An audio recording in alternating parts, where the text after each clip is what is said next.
Do you practice every day? Any financial transaction, are you practicing? Even if it's a cup of coffee, if it's the gas station, if it's a hotel, it's a plane. Are you always practicing? It's a perishable skill. And me and everybody on my team, if we let ourselves get out of practice, we get rusty. Interesting. I'm really used to my no-oriented questions. That's pretty much all I ask. What questions? No-oriented, where I'm trying to get you to say no. That's what Is you it a do. ridiculous idea? You're practicing that constantly. Yeah, I keep that teed up constantly. Is it a ridiculous idea is kind of your go-to? Yeah. Is it a ridiculous idea for me to get the employee discount today? Yeah. And so depending upon my daily interactions, I get so caught up in my world that I don't get my practice in. Mm-hmm.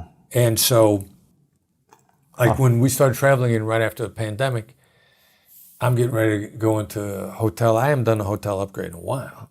And I almost talked myself out of it. Really? Amygdala's kicking in. This is not going to work. I'm going to embarrass myself. I'm tired. Yeah. I can see this guy turning me down. I mean, I literally stand outside the hotel and kind of go, all right, you can do this, come on, you can do it. And I got to psych myself up because I'm out of practice. Yeah, but you're the guy. That's right. It's perishable. For everybody. It is not riding a bike. Yeah. And then you also got to be willing, if it works 9 times out of 10, sometimes you don't get anything. Right. Hotel I was in recently, my read of the guy is you run across deceptive people that are not there to help you, that are not going to give you anything. And through the course of the interaction, I get several very strong reads that this person was that minority that we're all afraid of is the majority. They're a minority and they're there. Mm-hmm. And so that interaction was, all right, so my read is this, this, and this. Now I'm smarter. I see this guy coming farther away. Like Conor McGregor, I win or I learn. Sure. You win or you learn. Now, I'm curious, when you go into a store, a hotel, airport, and there's multiple options of people to talk to who you would buy from or get upgraded from. There's 2 people at the counter. There's 3 people at the store.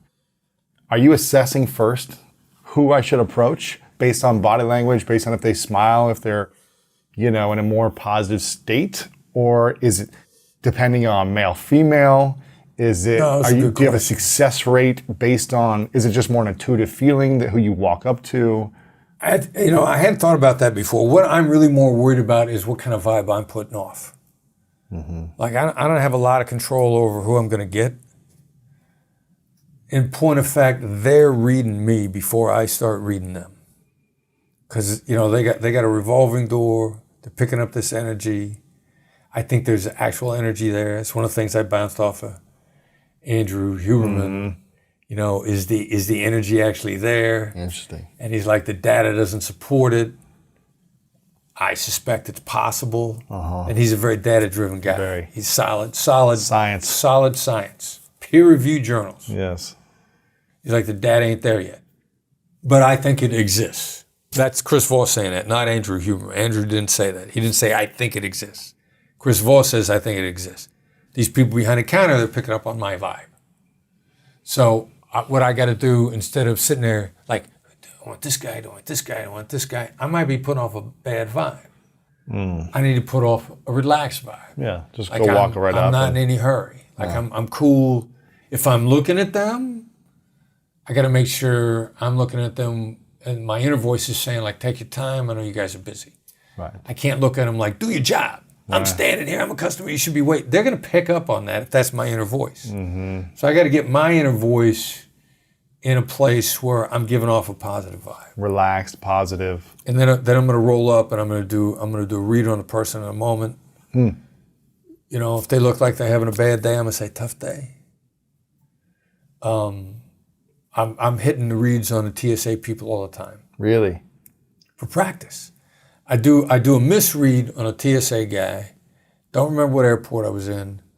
I ended up in an unexpected negotiation on the phone 15 minutes later. Because of the misread, I looked at this TSA guy and he just looked kind of blank. And I said, tough day? And he kind of went, And then I went, just another day, right? He goes, yeah, just another day. But that little read is like stretching before going in the game. Mm-hmm. And the conversation I had 15 minutes later, which caught me off guard because I did the read earlier, was a really successful conversation. What was that conversation? I needed a favor from somebody. What I did, I said, am I offending you if I ask you for this favor?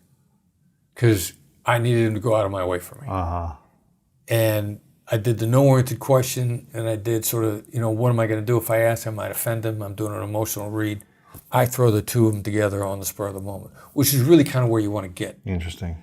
You play the same notes over and over and over, and suddenly you combine them in the moment. That's pretty cool. And that's why I work on my no-oriented questions all the time, and I'll do a random cold read, the TSA guy. My favorite one, I'm always got a bottle of water in my bag. I forget to pour out the water. TSA New Jersey. I got a New Jersey TSA guy. They don't put up with nothing. Exactly. So they get the water, and they're taking my bag off to the side. Now, they could almost walk me back out to the curb because the line is so long to get through security. Mm-hmm. And the guy's got the bag. And I realize I don't want to spend another 20 minutes in line. So I go, bless me, Father, for I have sinned. And he walks and he looks at me and he walks and he looks at me and he goes, how long since your last confession, my son? Yeah, that's funny. I'm like, you know what, an hour ago. I'm screwing up all the time. Yeah. And he took the water, we poured it out. He's not supposed to pour it out. He poured it out for me. He turned around and walked me back, cut me in line in front of everybody else, Wow. Put me right back in the thing. It says, yeah, I'm taking care of this guy. It's okay. And they put me through. One of our go-to lines when somebody's giving you an unacceptable offer or something you can't deal with or something very difficult for you. I used to say to kidnappers, how are we supposed to pay if we don't know the hostage is alive? Mm-hmm. They want to get paid, I got to know the hostage is alive.